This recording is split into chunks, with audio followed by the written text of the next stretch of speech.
Hi everyone, and welcome to this week's episode of Book Bites. And I am thrilled today to be joined by the gorgeous Kyra Geddes. Hi Kyra, thank you for joining us on Book Bites today. Hi Sandy, thank you so much for having me. It's a lovely day, finally sunny in Sydney after so many wet weekends that we've had. Great to see you here. Before we start, I'm just going to pop up the details of the giveaway. I like to do that right up front so I don't forget. For anybody who leaves a comment or asks a question, whether you are watching it live now or if you are watching this back later, the competition will stay open till midnight Saturday Sydney time. You will go into the running to win a copy of Kyra's gorgeous historical novel. Whoops, I've gone the wrong way. The Story Thief. So make sure you do pop into the chats. And if you are watching this back at a later date, if you've got questions for Kyra, again, pop them in the chat and I'll make sure Kyra can see them and we can come back to them at any point over the next few days. So Kyra, thank you for joining me today. And we're going to be talking today about reimagining the past. The Story Thief is a work of historical fiction, and often historical fiction is inspired by people or events that actually happened in the past. And there's also another element to historical fiction where it could be retellings. Maybe you tell the story of a famous fairy tale, but from a different point of view. What you've done in The Story Thief, however, is kind of combined those two elements, haven't you? I have. Layer upon layer upon layer, like they used to say about Sara Lee pastry. Eh? Yes, yeah, definitely lots of layers. I went to Shrek when you said layers upon layers, but you went to pastry. Same thing. You've taken Henry Lawson's The Drover's Wife and reimagined it from the perspective of a fictional daughter of the drover's wife from Henry's story, and you've set it against the backdrop of real events at the time. Yes. First question I wanted to ask you, Kyra, was what was it about the drover's wife in particular that made you want to write something in this area? Yeah, it's an interesting question, and I've answered it different ways over the years, in fact. I think I first came across the story of The Drover's Wife 10 years ago during my uni studies at Macquarie Uni, where I was doing English and creative writing. And we read Henry Lawson's original and we read some of its best-known retellings because there is quite a literary tradition of retellings.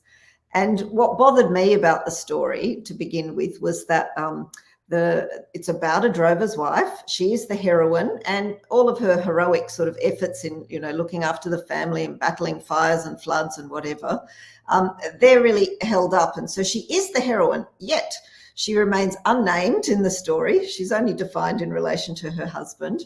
Her two daughters are left unnamed in the story, and yet her two sons and even the family dog gets its name.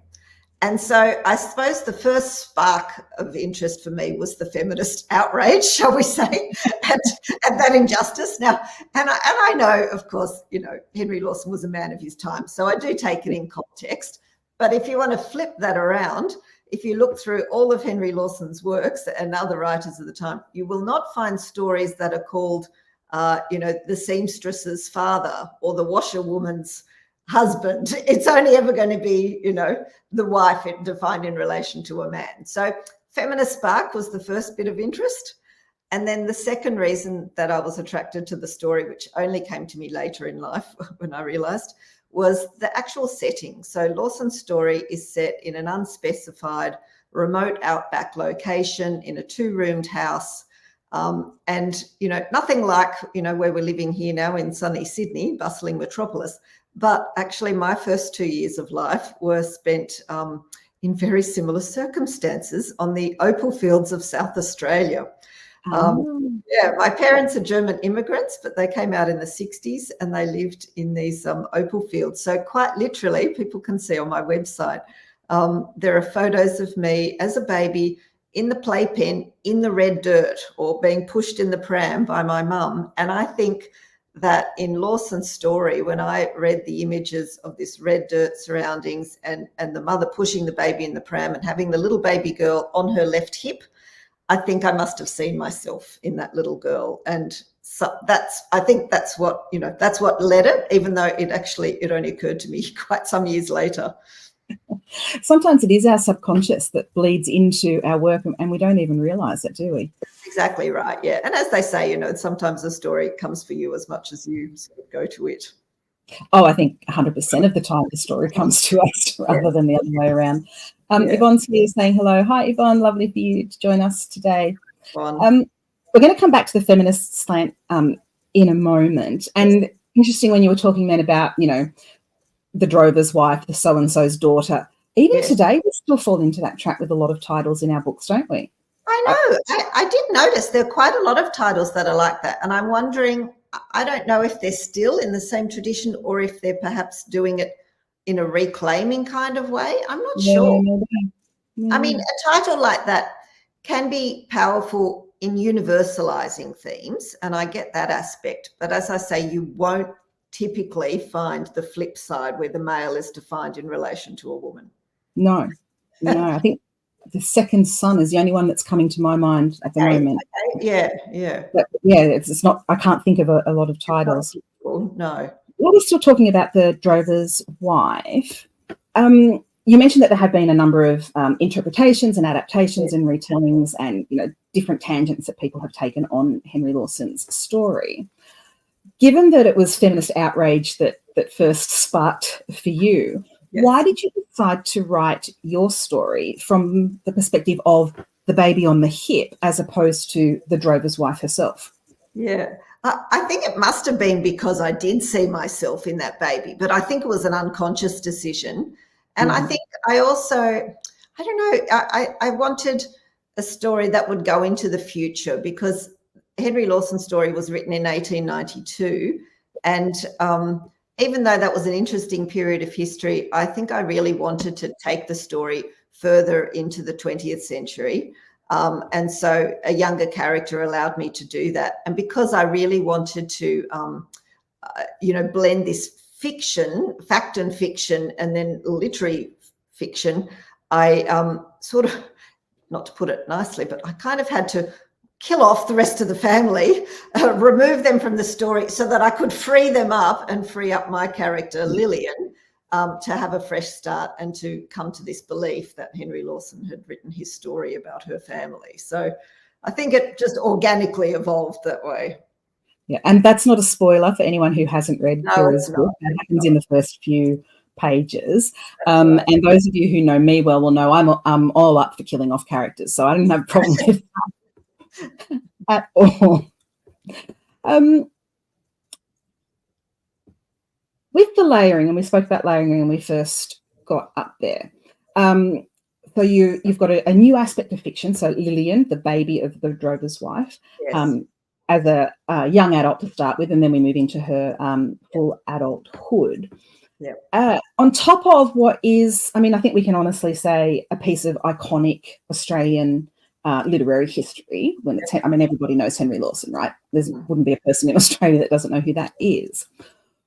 When you were doing that, when you were layering on top of that, were there things that you had to be careful of or things that you had to avoid? Were you really conscious of that, or did you just go free and write the story?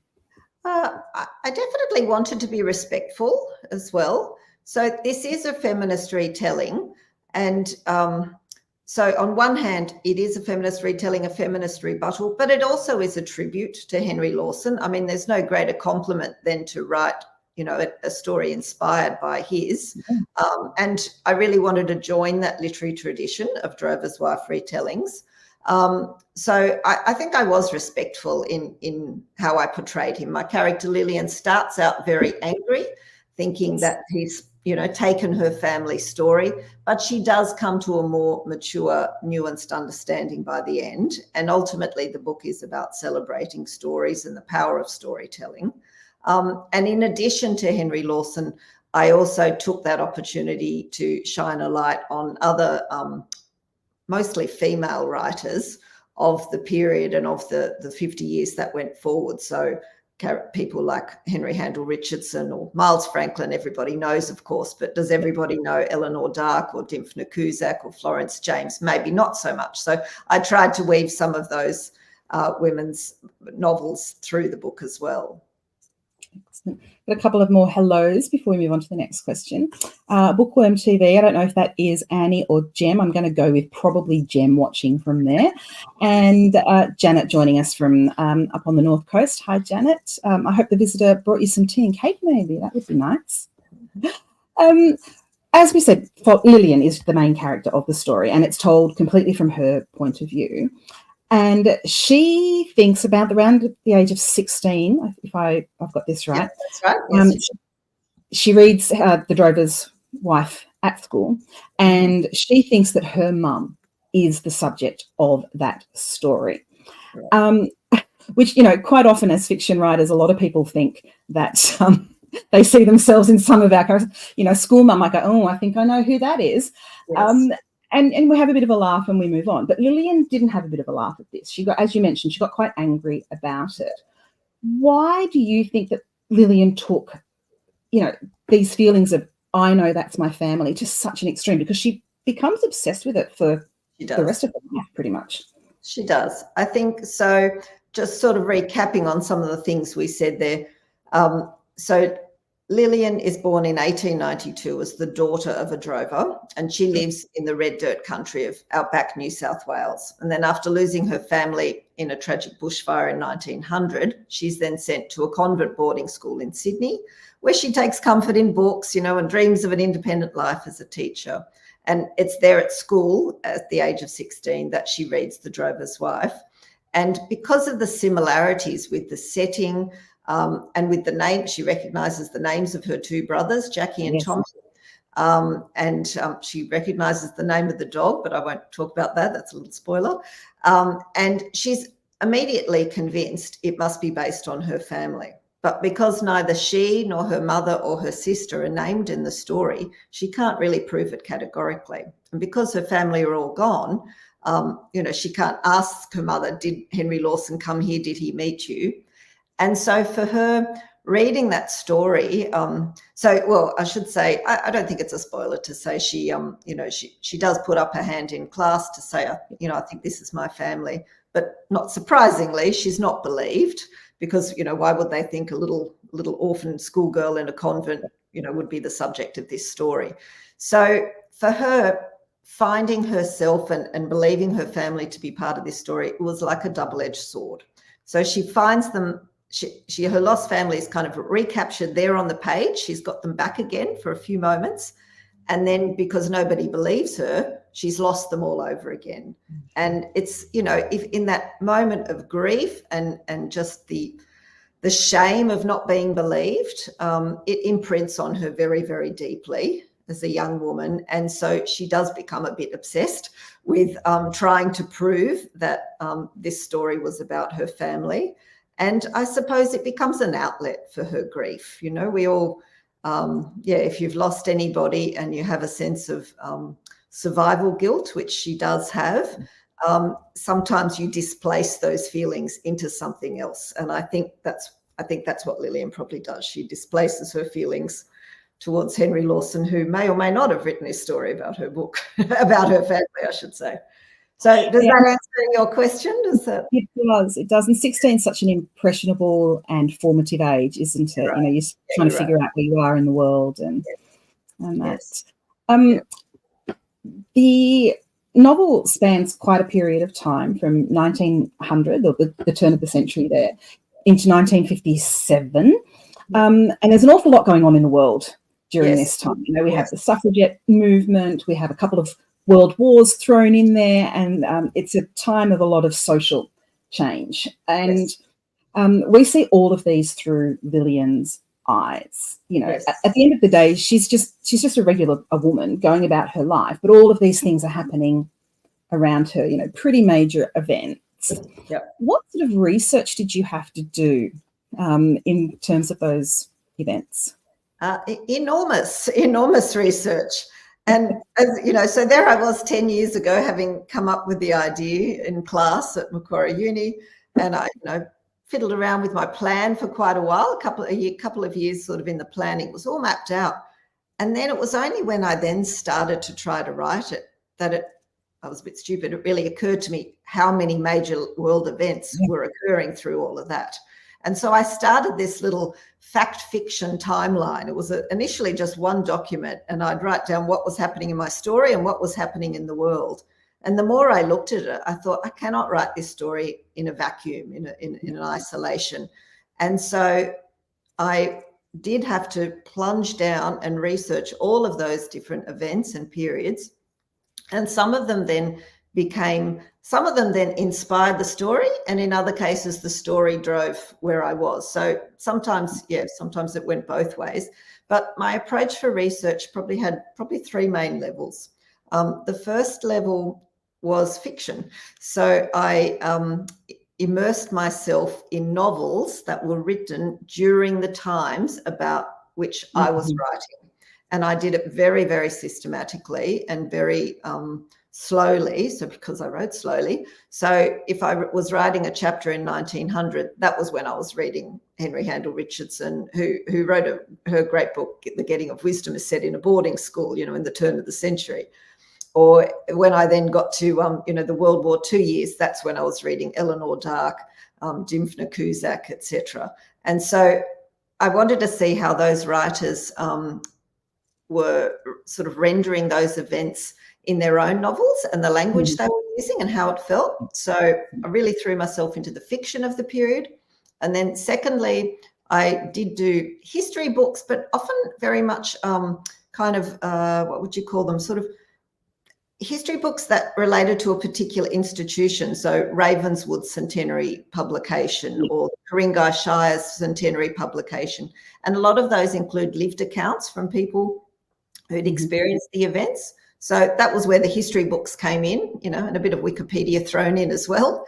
And then the third thing was the newspapers of the time. So using that wonderful, wonderful online resource of Trove, you can read all of the newspapers. And so, for example, in the final weeks of World War II, when they were dropping the nuclear bombs on Japan, I was reading the newspaper every single day and looking at the changing headlines and looking at the editorials and also at the letters to the editor. What were people saying? How were they reacting to these events occurring? On one hand, so that was my process, if you like. So it was quite layered, but very much an emphasis on lived experience.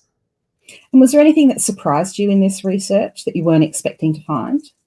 I think everything surprised me, to be honest. I really wasn't an expert I really had very little historical knowledge. And I think, maybe even because my parents are German and had been born in World War II in Germany, and I knew how much they had gone through, I think I had quite a naive perspective of Australian history and didn't think that Australia had been very much touched by war, which was completely wrong. And especially in the First World War, for example, a quarter of the men of eligible age died in that war, in honour of Mother England, fighting for Mother England. So everything surprised me. And of course, I wanted to put everything into the novel, and you can't put everything in there, but I did my best to put in the parts that I found the most poignant and to see it through Lillian's eyes. And that was, in the end, that was my filter. I had to think, is it relevant to her? Is it relevant to her life?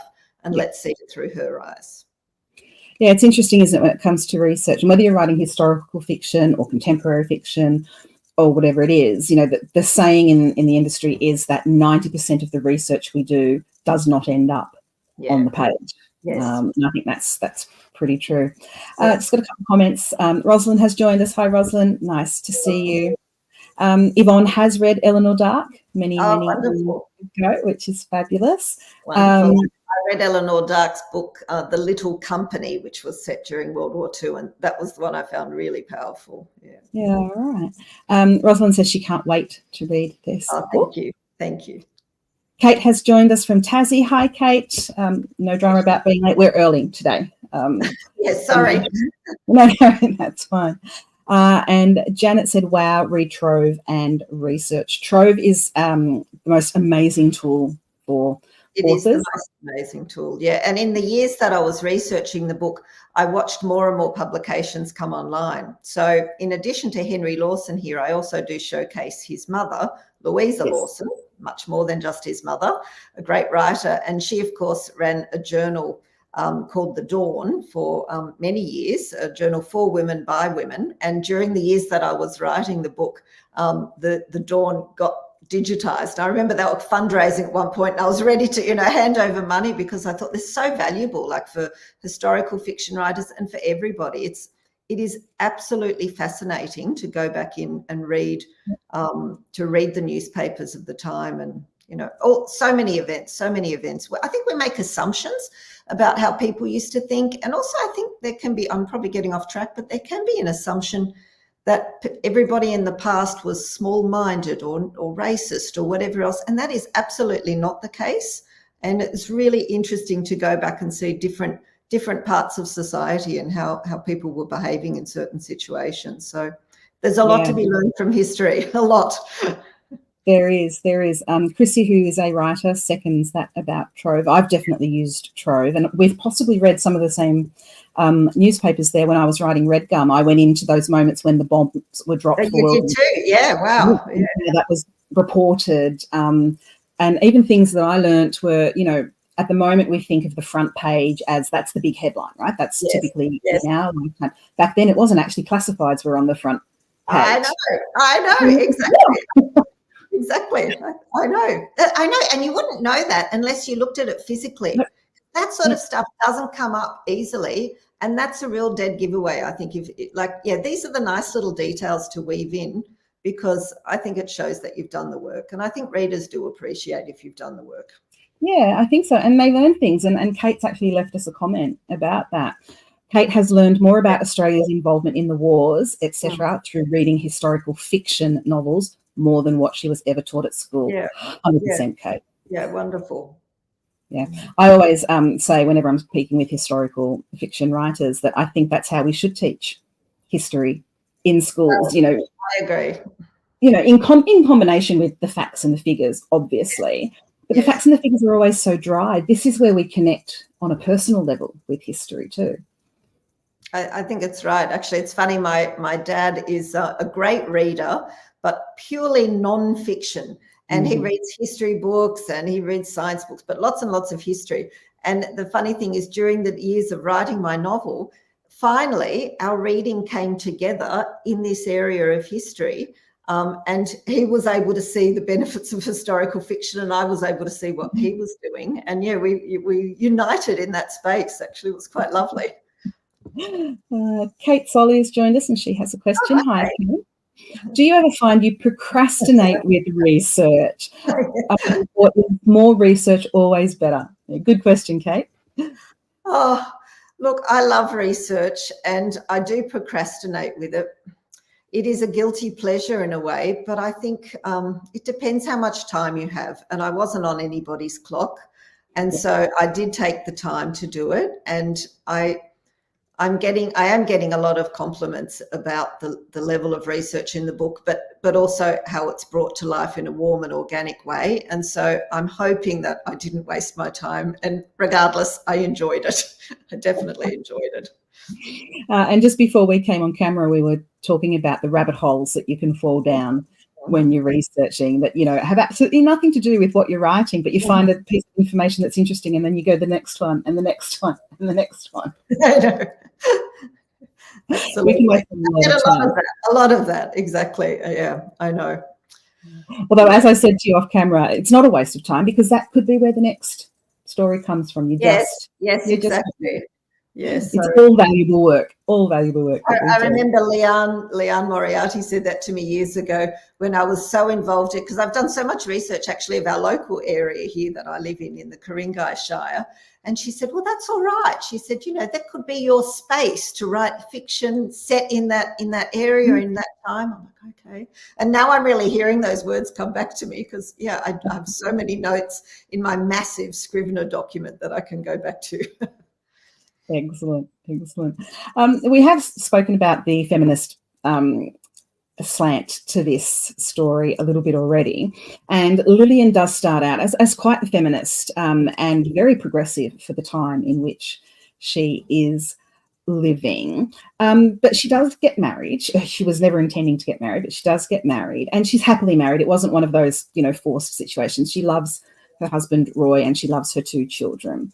But at one point, when her daughter is a little bit more grown up, she points out that Lillian is all talk and no action when it comes to the feminist stance, because obviously Marjorie's only known her in that part of her life, not pre-marriage. Do you think that this is something that happens to a lot of women when life gets in the way? Yeah, I'm glad you found that line in there, because I think that was true, I think, and probably it was mirroring a little bit of my own experience in my corporate career, business days. But yeah, I think that does happen. I think, look, we can all start out with ideals and aspirations, and I think it is very, very important to keep your aspirations, and they can be realised on all sorts of levels. I think for Lillian, she's a bit of an interesting feminist, because she surrounds herself with some role models of women who are very, very much trailblazing. So she's inspired by Henry Lawson's mother, Louisa Lawson, but she's also inspired by another Louisa MacDonald, who was the first founding principal of the Women's College at Sydney University. And one day, Lillian goes to a debate about women's higher sphere, and she listens to women talk about, where is women's place? Is it in the workplace? Is it in teaching, or is it in the home and domestic sphere? And she can see the arguments for both sides, and she admires those great trailblazing women, but she feels she doesn't have quite the same vocation. She doesn't think herself quite worthy of being somebody like that. And I think because she did lose her family from the beginning, deep down, she is looking for love and companionship and family, and there's absolutely nothing wrong with that. But of course, she's living in a time where, even more so than today, you couldn't have it all, and you quite literally couldn't have it all then. So as a teacher back then, the moment you got married, certainly in she taught here at Ravenswood, you could no longer teach if you were married. So she did have to make a choice, and that was the choice she made then. Women today have more choices, and that's a good thing, but that doesn't always mean that the choice is an easy one, is it, for any of us?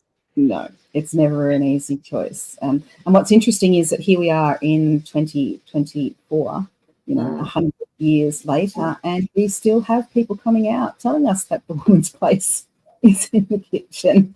It's still got a long way to go, haven't we? I know, that's right. And yeah, it's, and I wanted to tell women's stories as well who express themselves through their art, whether it's through literature, through writing books, or through painting. So, Grace Cossington Smith gets some passing mentions in there as well. And, she had her own, people who had, but back then it was quite distinctly a choice, I think, between art and career or family. And so we are at least a number of steps ahead of that now. Yes, thankfully. Chrissy is talking about the rabbit hole. She said the hardest part is trying to find your way out the rabbit hole. Or remembering what you went down there for in the first place. I forget sometimes what I was looking for.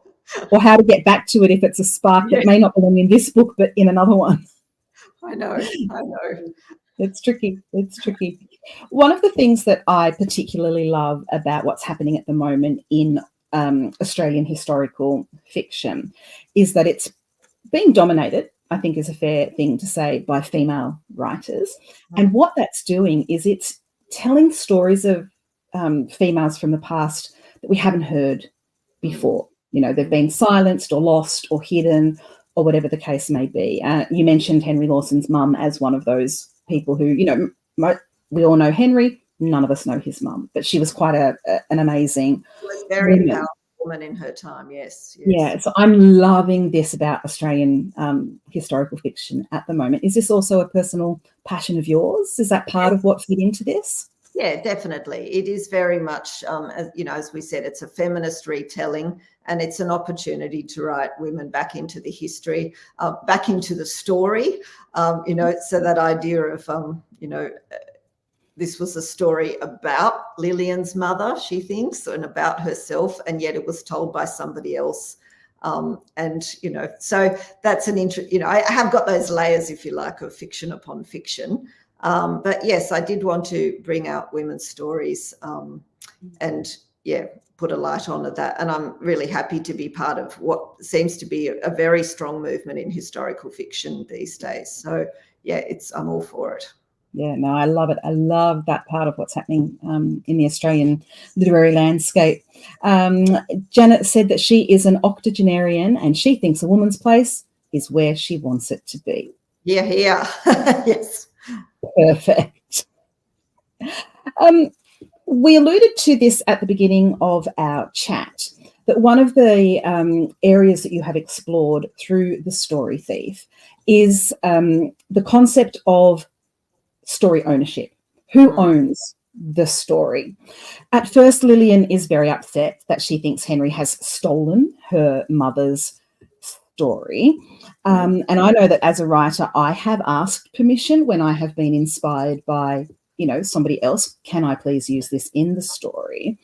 Lillian does go on her own journey, and we won't spoil where she ends up on that. I wanted to know what you personally think about who owns a story. Yes, well, I think we must always tread respectfully if we're telling someone else's story, but I do believe that stories are to be shared. And there's a line in the book somewhere there about that in the telling or the retelling of the story, it becomes our own. And I do think stories are to be shared and celebrated. And I think as writers especially, what are we doing if not putting ourselves in someone else's footsteps, shoes, and trying to see things from their perspective? And, I know there have been some movements to suggest that, women can't write a story from a male's perspective, or whether it's another gender or ethnicity. And yes, I do think we need to be respectful, but I think it would be it's a shame to limit a writer's, you can't limit a writer's power to their purely own lived experience. Otherwise, we'd all be writing memoirs and autobiographies, wouldn't we? So yeah, mine would not be that interesting. So. That's it. You want to harness the imagination and go somewhere with it. But in this book, I have featured a lot of real people, places, and events.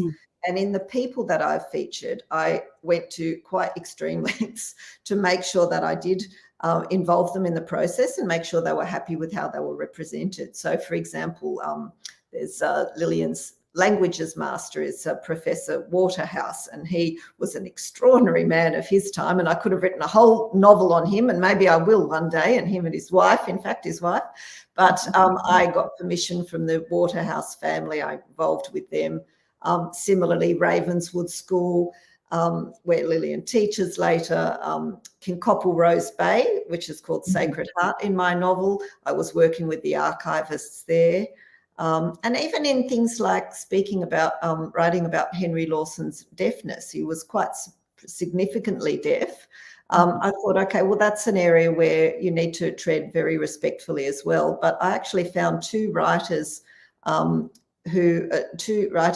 are deaf and who wrote about Henry Lawson and his deafness. So I drew upon their stories upon their writing to do that. So yes, I was writing stories, but I think I did the work. And I think if you do the work, then it's okay. That's my view.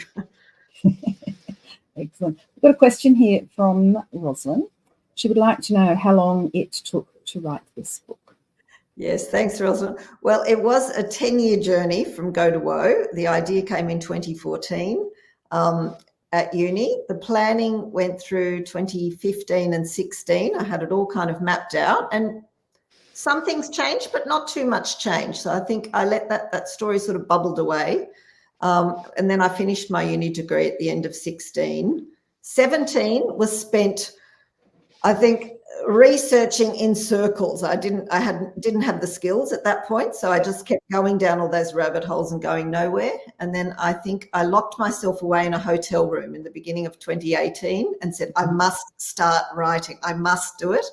So 2018, 19, 20, 21, 22, 5 years to then write it, whilst continuing to research and tweak the story. So yeah, a very long time. Which is not unusual for debut novels. Mine took 5 years, that first one, and Yes. because you're still learning. You're learning on the job. You are learning on the job. I'd written and published short stories, but a novel is a very different beast. It is learning on the job. And if you're a perfectionist, as I tend to be, you can be quite, it can be crippling to even put those words on the page. And I had to tell myself in the end that they're just words and you can change them and delete them. And, it's okay. It's okay to put them down. So, but yeah, it was a personal battle as much as anything. So as a perfectionist, do you edit as you go and make sure that scene or paragraph or chapter is perfect before you move on to the next one? Yes, unfortunately, yes. I'm terrible that way. So I think there are about 30 chapters in the novel, and chapters would often take me a few months to write, but there would be version after version after version. So I never quite understand, when people say, they got down the first draft. I mean, basically, I just plugged away at those 5 years, and what I ended up with was, I suppose, called the first draft, but it was like the 20th draft of every chapter within that. And I guess if I could do this again, I would probably try not to refine quite so much as I went, and would try to get the bones of the story down more quickly, and edit it. But and that's part of that learning on the job, I suppose. But yeah, I think I took pride in each chapter, and I celebrated each chapter as a milestone in itself. And I don't think I would have been happy with it if it looked rough and messy. So that just goes to speak to how we're all very different in the way that we do things. Chrissy's got a follow-up question from this. When you say chapters, do you mean you write scene by scene? Well, I did mean full chapters, and a chapter might have several scenes in it. But yes, I do write scene by scene, and I wrote chronologically. So I planned the story out chronologically. And initially I thought that there might be dual time frames or a back and forth, because there is actually more to the story, which could take us potentially almost to the present. But the more I wrote, the more I realized it was far too long. So I ended up just writing completely chronologically. And in the end, that's how we published it as well. It stayed chronological. So. Excellent. Before I let you go, Kyra, I'm just going to pop up the details of where people can find you online. And I'm going to leave that up there for a little bit so people can read it properly. And I wanted to ask you then, what is next for you, Kyra? Yes. Well, after that 10-year journey, I am really using this year to take a little breather from the process. But also, it doesn't feel like a breather really, because I've been very busy promoting the book, and that's, after 10 years, I think I owe it to my book to try and to get the message out there as much as possible. So I'm doing a lot in that space, and because there are so many real place settings in the novel, I've got a lot of communities I can speak to, whether it's each of the schools and things. So a lot of that. But when that's all over and life quietens back down again, I imagine you will find me back at the desk. And as I said already, there is a lot more to this story. So I could potentially write a follow-up to that.